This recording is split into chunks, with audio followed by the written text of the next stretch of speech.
luka stadium 3 dan 4, kemudian luas luka biasanya lebih dari 10 cm atau lebih dari 5 cm, itu pasti mengeluarkan atau memproduksi eksudat yang berlebih atau eksesif wound eksudat. Eh, ada item-itemnya itu kenapa ya Pak? Mm-mm. Seperti sandung itu loh, padahal enggak gitu. Padahal pasiennya enggak ya, enggak kesandung Bu. Katanya enggak. Cuma memang kan dia bekerja dari Mm-mm. pagi sampai sore. Terus Mm-mm. katanya sih pakai sendal apa ya Pak? Sempat pakai sepatu gitulah. Apa karena itu atau gimana ya Pak? Kan usianya tadi adalah 48 tahun yang relatif muda, tetapi kan tidak menutup kemungkinan pasiennya mengalami gangguan sirkulasi atau aliran darah ke area kaki ya, yang berkaitan dengan apa? Dengan gangguan pembuluh darahnya, apakah arteri atau vena.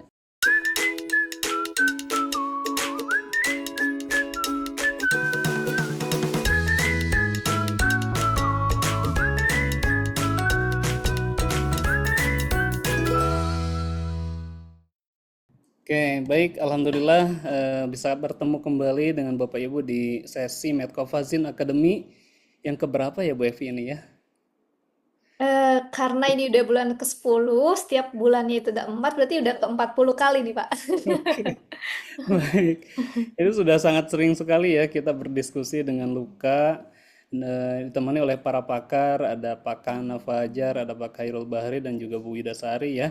Insya Allah hari ini dan selama kurang lebih 2 minggu ke depan mungkin saya yang akan menemani Bapak Ibu baik di sesi webinar Medcovazin Academy maupun juga di grup WhatsApp ya Bu Evi. Jadi teman-teman kita nggak terfokus di webinar saja, tetapi yang lebih aktif justru teman-teman biasanya di grup WhatsApp. Izin saya share screen ya Bapak Ibu.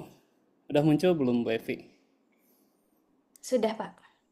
Baik, disclaimer dulu seperti biasa Bapak Ibu bahwa nanti ada beberapa foto pasien ya yang kita tampilkan. Kita tidak bertujuan untuk mengekspos, melainkan ini tujuannya adalah untuk memperdalam keilmuan yang berbasis klinis. Karena kalau misalkan berbasis teori ya kita nggak butuh data pasien atau foto pasien atau video luka dan seterusnya ya. Karena ini berbasis klinis, jadi memang kita harus case real yang kita tampilkan. Oke, jadi insya Allah di kesempatan kali ini kita akan membahas temanya adalah diabetic foot ulcer ya, yang memang kasus ini merupakan kasus luka yang paling banyak sejauh ini yang kita tangani ya, baik itu di teman-teman praktik mandiri di seluruh Indonesia ya. Jika dikalkulasikan maka lebih dari 80% kasus yang kita tangani itu adalah diabetic foot ulcer atau luka DFU ya.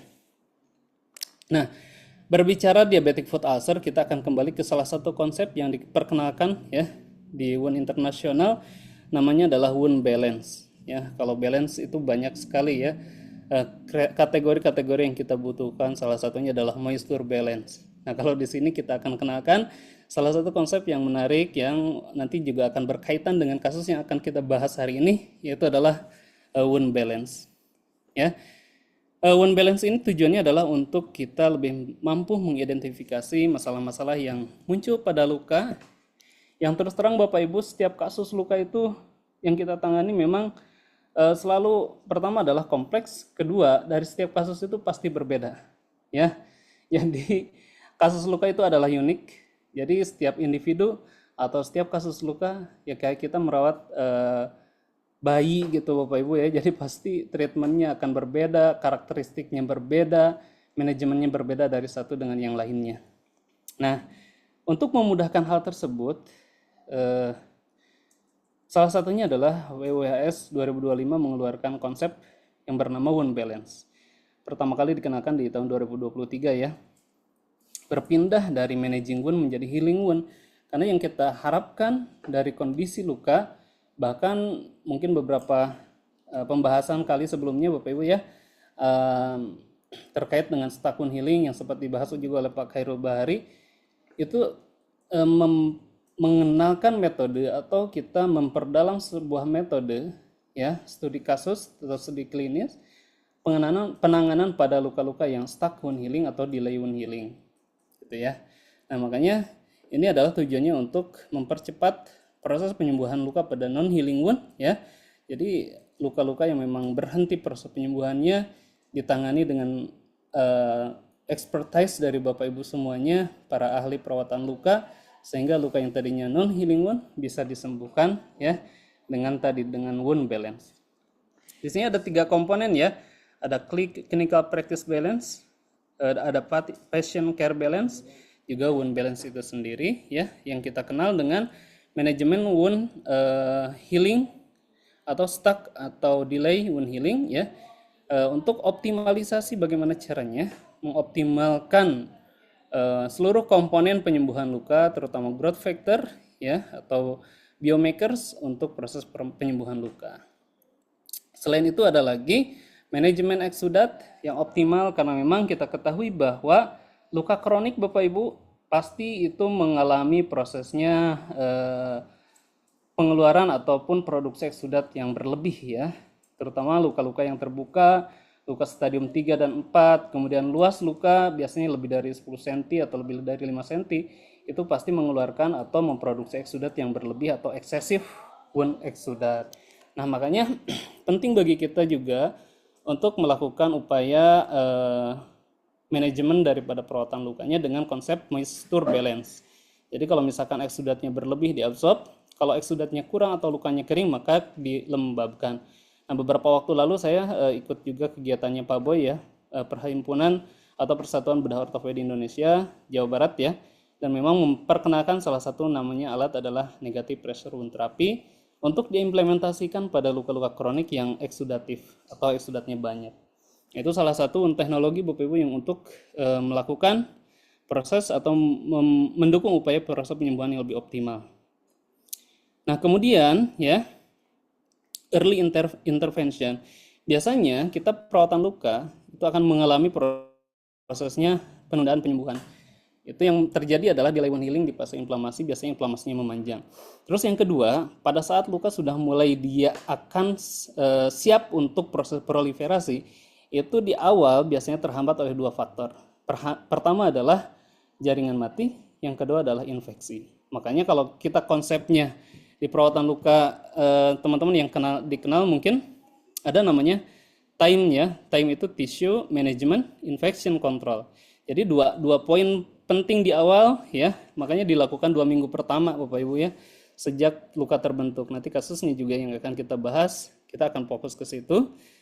Kemudian infection control, moisture balance, epithelial age, termasuk ada regeneration tissue dan social factors ya. Nah ini adalah tambahan daripada time konsep yang kita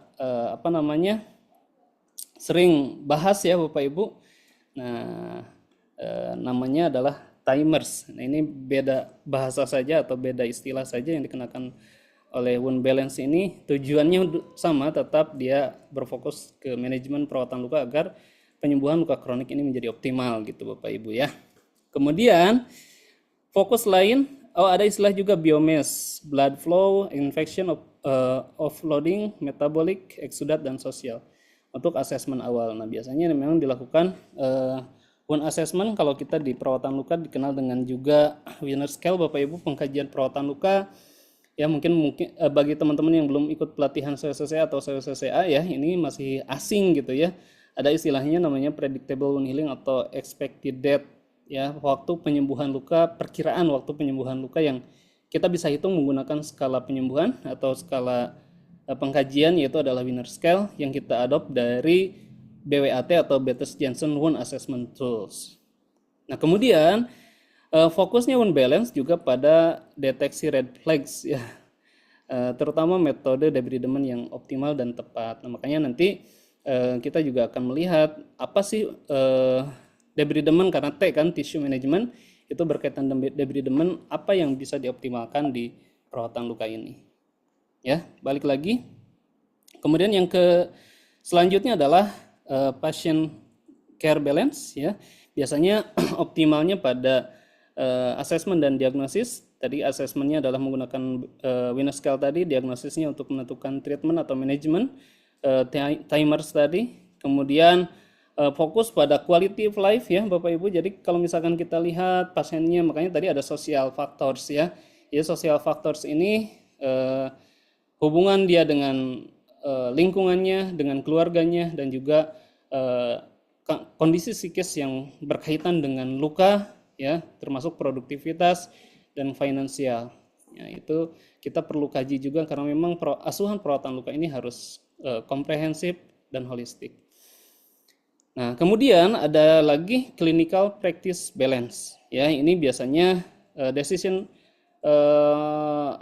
treatment yang kita lakukan untuk melakukan upaya tadi. Apakah misalkan ini pasiennya menggunakan manajemen yang kita terapkan, apa misalnya kalau lukanya infeksi berarti kita gunakan antimicrobial dressing, atau ini sudah mau menuju ke spreading infection, biasanya kita pemberian antibiotik, kita konsulkan ke dokter ya untuk pemberian antibiotik sistemik, kita lakukan kultur terlebih dahulu. Nah, itu berada di clinical practice balance. Jadi ketiganya ini Bapak Ibu harus diimplementasikan secara menyeluruh untuk mempercepat proses penyembuhan luka yang optimal. Oke. Baru kita masuk ke kasus ya. Tadi pengantar Bapak Ibu. Nah, ini kasusnya dari Narnia Home Care ya. Pasiennya adalah usia 48 tahun, riwayat diabetes dari setahun yang lalu. Nah, kira-kira 3 minggu sebelum dirawat kena atau tersandung jempol kaki kirinya ya, dan terbuka tetapi tidak ditangani secara cepat. GDS tinggi. Nah, ini berarti ada faktor risiko Bapak Ibu di sini yang mengakibatkan lukanya delay atau stuck wound healing ya. Salah satunya adalah faktor gula darah yang tinggi. Berarti pasien dengan DM ya. Kemudian ini mendapat rujukan ke rumah sakit ya dari Vaskes 1 tapi menolak, dan antibiotik anti nyeri serta metformin untuk gulanya. Nah, saat dirawat pertama kali obatnya tidak diminum, jadi berarti ada faktor risiko yaitu ketidakpatuhan terhadap regimen terapi yang ditentukan dari tenaga kesehatan. Ya. Nah, kemudian nutrisi, ada kapsul ikan gabus, kemudian GDS-nya mulai terkontrol, tetapi pasien masih ada jaringan matinya di kunjungan keempat. Oke, ini Ibu Narnia ya, apakah sudah hadir bersama kita? Halo, Bu Narnia, boleh kalau misalkan nanti kita sambil diskusi ya, lebih enaknya kalau membahas kasus.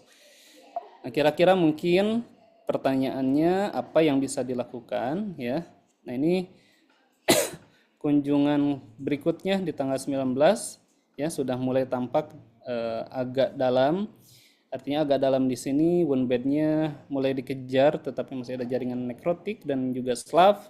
Dan kunjungan berikutnya ya, perawatan ke-7 hari ke-14, artinya sudah 2 minggu. Oke, baik. Nah, ini memang agak tricky Bapak Ibu, apalagi yang menyangkut luka yang memang sudah unstageable, artinya kita tidak bisa prediksikan ya kedalaman lukanya sampai sejauh mana karena masih tertutup oleh jaringan mati, slav ataupun juga nekrotik. Nah, biasanya kondisi luka seperti ini memang kita targetkan yaitu tadi di 2 minggu pertama sampai 1 bulan. Artinya 2 sampai 4 minggu itu adalah untuk wound bed preparation atau T-nya tadi Bapak Ibu ya, kalau di konsep timers. Nah, ini memang sebaiknya kita optimalkan itu di 2 minggu, walaupun kita punya spare waktu itu 4 minggu atau 1 bulan. Kenapa? Karena kita mau ngejar agar proses penyembuhan pada luka kronik itu tidak lebih dari 3 bulan. Karena memang rata-rata proses penyembuhan luka kronik itu kurang lebih antara 8 sampai dengan 12 minggu. Berarti 3 bulan pasien tersebut harus sembuh. Nah, tetapi dari 3 bulan ini atau 12 minggu ini di breakdown lagi, WBP itu maksimal sampai dengan 1 bulan. Nah, ini udah hari ke-14 memang belum terpenuhi atau belum tercapai WBP-nya. Berarti harus diapain? Ya kita harus optimalkan lagi, dibuang jaringan matinya. Memang tadi ada ditambahkan hidrogel juga, tetapi memang belum tercapai, masih jaringan matinya masih ada. Berarti proses debridement apa nih yang kira-kira tepat atau cocok pada kondisi luka seperti ini? Itu faktor yang pertama ya. Jadi kita kejar ya time-nya, T-nya, tissue management, mungkin mekanikal lebih dioptimalkan, atau kalau misalnya Ibu Narnia nih ya, ada alat CSWD atau ada alat cleansing atau hydropressure, ini biasanya lebih optimal kalau kita di walker memang pada pasien yang kondisi lukanya agak hitam, keras, sulit untuk ketemu dasar warna merah. Nah, biasanya dibantu dengan hydropressure. Makanya teman-teman klinisian sebaiknya sih punya ya. Oke, gitu Bu. Ya. Jadi optimalkan di situ ya di persiapan dasar luka. Terus yang kedua, faktor yang memang biasanya perlu dikaji lebih jauh ya pada pasien-pasien apa namanya pasien-pasien dengan kondisi luka yang agak lambat sembuhnya ya atau pasien-pasien diabetic foot ya itu adalah faktor sirkulasi darah ke area kaki yang berkaitan apakah itu pembuluh darahnya yang terganggu adalah vena atau venous ulcer atau yang terganggu adalah pembuluh darah arteri atau arterial ulcer. Nah, itu yang perlu kita identifikasi. Apakah ini masuknya ke kemana nih Bapak Ibu? Makanya memang sebaiknya, nah lagi-lagi ya, standarisasi atau SOP-nya ya di kunjungan saat minggu pertama dan minggu kedua betul-betul harus ditegakkan nih masalahnya atau diagnosisnya ya, diagnosis klinisnya. Kalau memang pasien ini kan usianya tadi adalah 48 tahun yang relatif muda, tetapi kan tidak menutup kemungkinan pasiennya mengalami gangguan sirkulasi atau aliran darah ke area kaki ya yang berkaitan dengan apa? Dengan gangguan pembuluh darahnya apakah arteri atau vena. Cuman kalau misalkan di ujung seperti ini harus diidentifikasi lagi karena biasanya dia ada gangguan pembuluh darah ke area vena ya, area arteri biasanya. Maaf. Gitu. Nah, nggak tahu apakah pasiennya mengalami kesakitan atau tidak nih. Ya, kalau misalkan kesakitan, apakah Bu Sunarni ini pasiennya mengalami kesakitan atau tidak? Kalau kesakitannya hebat, ya, takutnya, khawatirnya ini adalah arterial ulcer. Tetapi kalau tidak nyeri, berarti memang mudah-mudahan aliran sirkulasi darahnya tidak terganggu. Tinggal kita sekarang ngejar bagaimana agar persiapan dasar lukanya, ya, warna dasar merah itu tercapai gitu ya. Jadi kalau misalkan oh ya ini ibu belum punya hydropressure-nya, beli Bu ya. Oke. Gak mahal kok. Jadi kita sebetulnya alat hydropressure yang asli memang lumayan ya. Tetapi teman-teman klinis di praktisi biasanya mereka menggunakan modifikasi ya, pakai scaler gigi itu juga bisa. Karena untuk melunakkan kan jadi keangkat gitu jaringan matinya. Atau kemarin ditampilin di itu kayak alat buat apa ngebersihin gitu ya. Nah, bisa juga gitu ya. Yang penting cairannya yang diganti tuh nggak pakai NaCl. Biasanya kita pakainya PHMB agar dia optimal tuh Bu. Gitu. Walaupun alatnya mungkin pakai scaling gigi. Itu poinnya ya. Jadi persiapan dasar luka, bagaimana cara mengoptimalkan. Nah, salah satunya adalah menggunakan hydropressure. Jadi kalau misalkan hydropressure ini selain untuk tadi mempercepat proses persiapan dasar luka juga menjadi nilai lebih sebetulnya bagi teman-teman praktisi. Jadi pasien pas ngelihat oh ada nih hebat gitu ya. Jadi lebih percaya, lebih trust ke kita gitu. Itu sih Bu, kalau masukan dari saya ya. Jadi fokusnya ke T dan I dulu pertama awal. Nah, I-nya infection control juga harus dievaluasi lagi. Karena tadi misalkan pasiennya ada ketidakpatuhan, nah itu perlu juga diperhatikan. Gitu sih. Terus social factors tadi ya kalau di Timers diperhatikan juga biasanya berkaitan apalagi kalau misalkan ini seorang laki-laki kepala rumah tangga kemudian sakit gitu ya. Biasanya juga social factor atau psikisnya terganggu karena kebutuhan ekonomi dan seterusnya ya, kemampuan keuangan karena memang dia kepala rumah tangga gitu ya. Jadi tidak produktif lagi itu juga bisa berpengaruh. Itu mungkin Bu masukan dari saya. Oke. Ada pertanyaan boleh? Ibu Narnia. Silakan Bu Sunarni. Ibu Sunarni silakan kalau ada pertanyaan. Sebetulnya bagus sih kasusnya. Dan kita juga banyak kasus yang seperti ini ya Bu Evi dan biasanya terkejar di awal sih. Yang penting tadi penggunaan antimikrobial juga untuk infection control penting ya. Iya Pak. Adalah methylphenidate silver. Izin tanya Pak. Oke, monggo Bu. Terima kasih atas waktu yang diberikan. Itu apa namanya? Pas hari apa ini? kunjungan sebelumnya, untuk kunjungan sebelumnya itu kan eh, seperti terlihat itu loh Pak, sudah kelihatan merah loh. Kok Ya, setelah setelah kemarin itu saya itu kok eh, ada item-itemnya itu kenapa ya Pak? mm-mm. Seperti sandung itu loh, padahal enggak gitu. Padahal pasiennya enggak ya, enggak kesandung, Bu. Katanya enggak. Cuma memang kan dia bekerja dari Mm-mm. pagi sampai sore. Terus Mm-mm. katanya sih pakai sendal apa sempat pakai sepatu gitulah. Apa karena itu atau gimana ya Pak? Apa Ya, memang proses penyakitnya? nah itu yang harus dievaluasi lagi. Pakai sepatunya apakah terlalu sempit? Karena kan ini pakai balutan. Biasanya kalau pakai sepatu yang biasa dia suka jadi nambah sempit. Mungkin itu juga jadi hematom atau nekrotik gitu ke lukanya, Bu. Hmm, Nah makanya kalau bisa sih saran saya memang menggunakan apa sandal diabetes. Cuman memang mungkin pasiennya agak kagok-kagok juga kalau dia kerjanya aktif ya, iya, gitu. Nah, itu harus dievaluasi lagi. Terus yang kedua, biasanya makanya tadi saya bilang, ini ada resiko juga nggak pasiennya dengan gangguan pembuluh darah gitu ya. Kalau misalkan ada resiko, takutnya dia adalah gangguan di pembuluh darah arteri atau arterial ulcer. Karena beberapa kali saya juga punya pasien yang begini, Bu. Jadi dia ada iya. arterial ulcer, kita lakukan autolisis, itu lukanya memang pada saat kita lakukan perawatan pertama itu ketemu tuh hampir ketemu warna dasar merah. Kita autolisis lagi, kita lembabkan lagi, besoknya dia malah makin nambah lagi jaringan mati. Emang itu khas Iya. ada pasien-pasien arterial ulcer seperti itu. Jadi Oh, wound gitu. breakdown namanya gitu. Oke. Terus, Jadi mungkin bisa dipertimbangkan untuk tidak terlalu diberikan kondisi luka yang super moist atau hypermoist. Jadi lembabnya yang sederhana saja yang nggak terlalu lembab gitu. Tetap kita pertahankan kelembaban tetapi tidak. Coba Ibu hentikan dulu kalau saran saya hidrogelnya ya. oh iya iya, Ya, baik Pak, coba. gitu.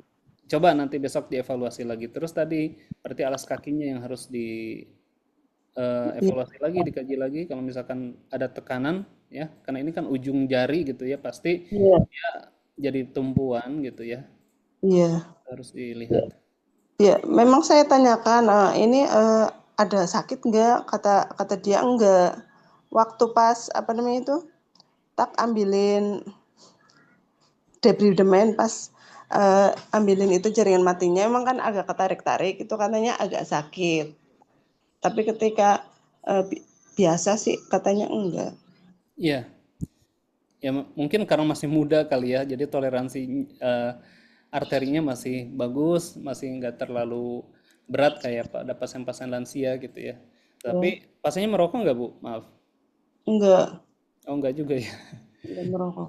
Tapi memang ada indikasi ke arteria ulcer karena kan kalau tanda-tanda arteria ulcer itu dia di ujung jari terus menghitam, Iya, terus ada wound breakdown itu.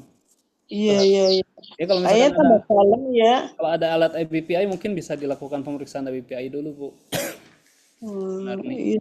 Bulan saya enggak punya sih, belum punya. Ya, makanya nanti teman-teman praktisi luka nih harus Hmm, disiapkan gitu kalau misalkan kita ke depan ada iya, minimal ya kita alatnya untuk dilengkapi untuk penegakan diagnosis atau tadi wound hydropressure gitu, Bu. baik, Pak. Nggak apa-apa kalau Iya. kalau saran saya sekarang evaluasi alas kaki, evaluasi aktivitas ya kalau misalkan berlebih ya kurangin. Terus yang Iya. tadi yang hidrogel dihentikan dulu aja pakai krim atau dressing yang lain aja supaya tidak terlalu over moist gitu. Ya, Bu Sunarni ada pertanyaan lagi? Mudah-mudahan cukup ya Bu ya. Oke, kita beralih ke kasus yang berikutnya. Ini kasusnya eh kasusnya siapa ya Bu Evi ini? Dari Bu Cici. Oh Bu Cici, baik. Ya, cuma dia sepertinya nggak tahu nih udah join atau belum karena tadi bilang shift pagi soalnya. Siap, siap, siap. Gak apa-apa. Ini untuk pengayaan teman-teman aja kita diskusi ya. Oke, ini pasien usia 53 tahun, diabetesnya udah lebih lama nih, udah 6 tahun ya. Kemudian ada bisul atau frankel selama kurang lebih 4 hari, dikompres dengan air hangat menggunakan kain biasa ya. Tetapi semakin besar dan semakin melebar ya. Oke, dilakukan operasi sudah post op ya. Oke, ini gula darah masih tinggi ya. kemudian masuk rumah sakit lagi, di rumah dilakukan observasi pengecekan glukosa plus perawatan luka oleh nakes. Ini 1 minggu ya. Oke, pos operasi dan 4 hari pemakaian meclofazine silver. Oke, kasus luka seperti ini memang banyak gitu ya, apalagi memang kalau misalkan kita lihat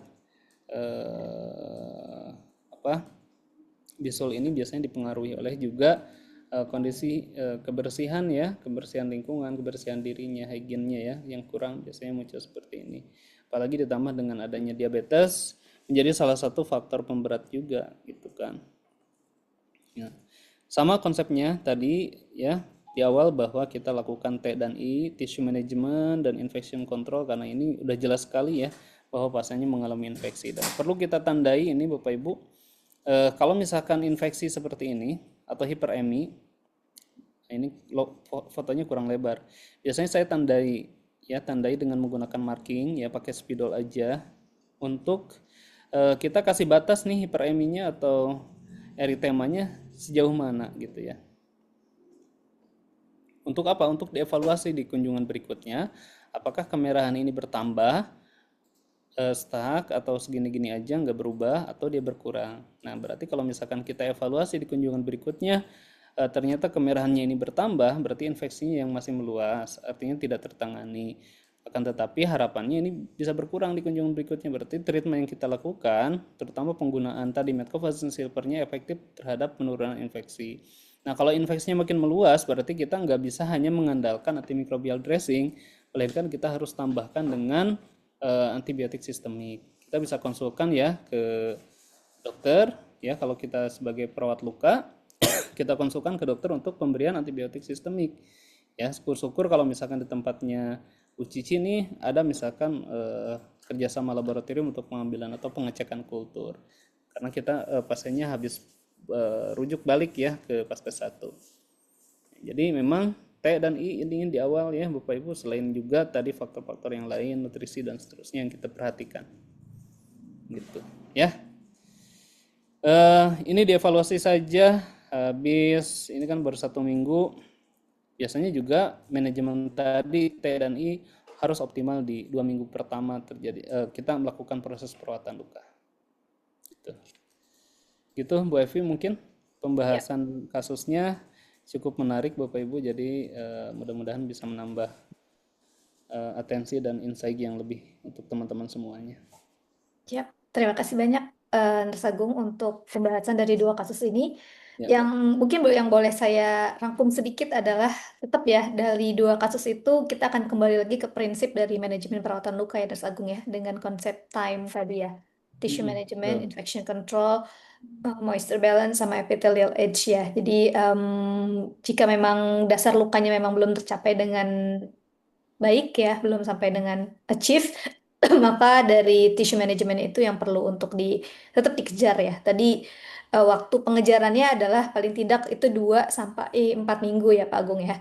Dengan Betul. pemilihan metode debridement yang bisa disesuaikan lah gitu ya. Apakah yang mau agresif atau seperti apa. Syukur-syukur sebenarnya adalah bisa berkolaborasi juga gitu ya dengan rumah sakit, dilakukan surgical debridement karena jauh lebih cepat tuh ya. Jadi dapat dasar lukanya gitu ya. Kemudian saat proses granulasi dan epitelisasinya baru di tempat Bapak Ibu.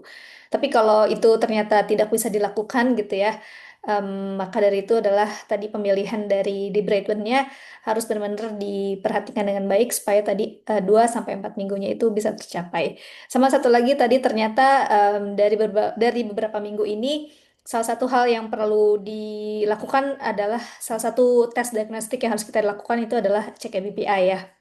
Dan beberapa minggu ini ternyata teman-teman dari praktisi gitu ya masih banyak yang belum ada nih gitu ya EBPI-nya di tempat masing-masing. Semoga Bapak Ibu cepat bisa untuk apa ya provide itu bisa tersedia BPI di tempat Bapak Ibu semuanya karena ternyata itu sangat penting sekali gitu ya untuk kita bisa cek sebenarnya core problem dari pasien itu apa gitu ya. Bisa jadi memang karena ada masalah sirkulasi baik itu entah arteri ataupun vena yang kita paling tidak bisa kita tahui dari EBPI gitu. Jadi semoga Bapak Ibu semangat buat nabung untuk bisa beli MPPI, at least yang portable dulu gitu ya. Semoga biar cepat bisa terpenuhi lah gitu ya. Itu alat yang memang ternyata cukup important atau penting gitu ya, essential gitu untuk ada di tempat Bapak Ibu semuanya. Oke, sekali lagi terima kasih banyak Nurse Agung untuk hari ini sharing dan juga diskusi kasusnya. Pasti sangat akan memberikan kita semua insight. Dan juga terima kasih banyak untuk Bu Sunarni dan juga Bu Cici yang sudah bersedia untuk dipakai kasusnya untuk kita diskusi bareng. Semoga ini bisa jadi hal yang bermanfaat untuk kita semuanya. Oke, Bapak Ibu semuanya, mungkin dari Medco Fazien Academy di minggu ini akan saya cukupkan gitu ya. Kita akan ketemu lagi di minggu depan. Buat Bapak Ibu semuanya yang masih ingin diskusi berlanjut gitu ya, silahkan bisa join grup WhatsApp-nya di Medco Fazien Academy layanan konsultasi. Kita akan masih terus-terus berdiskusi melalui grup WhatsApp dan kita akan ketemu lagi secara live itu minggu depan di hari Rabu jam 1 siang. So, saya tutup untuk sesi kali ini. Wassalamualaikum warahmatullahi wabarakatuh. Bye semuanya. Waalaikumsalam warahmatullahi wabarakatuh. Terima kasih Bu Evi, teman-teman semua.